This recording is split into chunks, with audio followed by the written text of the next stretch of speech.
સુરતમાં યુવતીઓની છેડતીના કિસ્સાઓ દિવસે ને દિવસે વધી રહ્યા છે। સુરતમાં યુવતીઓની છેડતીના કિસ્સાઓ દિવસે ને દિવસે વધી રહ્યા છે।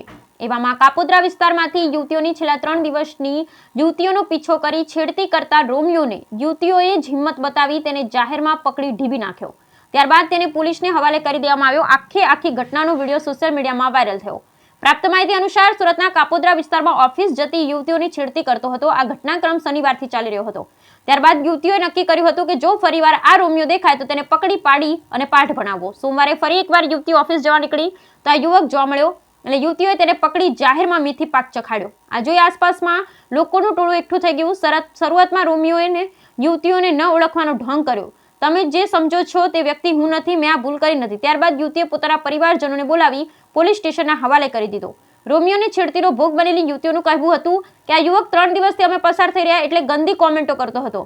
તેને કહેવી પણ અમારા માટે શક્ય નથી। હાલ આ છેલ બટાઉ યુવકને પકડી કાપોદ્રા પોલીસને છેડતીનો ગુનો નોંધી વધુ તપાસ હાથ ધરી છે। Bureau report Sunil Ganjawala, Surat. અમે શનિવારે ઓફિસે આવતા હતા ત્યારે એ વ્યક્તિ, એને તો હવે ભાઈ બી નહીં કહેવાય કારણ કે એને ભાઈ જેવી મર્યાદા રાખી જ નથી, તો એની માટે એ જે વ્યક્તિ હતો એ અમે આવતા હતા ત્યારે અમને ઊંધા બહુ ખરાબ રીતને ખરાબ વાણી વાપરીને ગયો છે, ખરાબ શબ્દ બોલીને ગયો છે, જે અમારે અહીંયા બોલાય એવું નથી કારણ કે એના જેવા નાલાયક અમે નથી। એવી રીતના બોલી ગયો છે તો તે દિવસે બે થી 3 વાર યુટર્ન મારીને બોલી ગયો છે। છેલ્લે જ્યારે અમને ખબર પડી કે અમને જ બોલે છે અને અમે જ્યારે એને પકડવાની કોશિશ કરી તો એ મેઇન રોડ ઉપર ચડી ગયો। મેઇન રોડ ઉપર ચડીને એ વચ્ચેથી જતો રહ્યો એટલે અમારા હાથમાં નથી આવ્યો।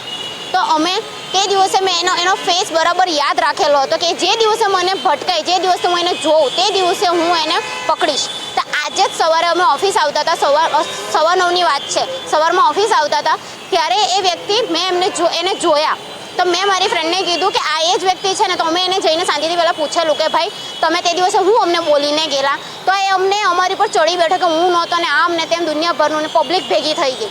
પછી અમારી પાસે કોઈ ઓપ્શન નહીં હતું, અમે અમારા ઘરેથી બધાને બોલાવ્યું, ભાઈઓને બોલાવ્યું, પછી એ લોકોએ બી સમજાવ્યું પણ એ તો બી રાજી નહીં થયું। પછી અમે છેલ્લે અમારી પાસે કોઈ ઓપ્શન નહીં હતું ને અમે એને એટલે મારતા અહીંયા સુધી લઈને આવ્યા ને તો બી હજી બી અમે એને માર્યું છે ને એ હજી બી સ્વીકારતો નથી।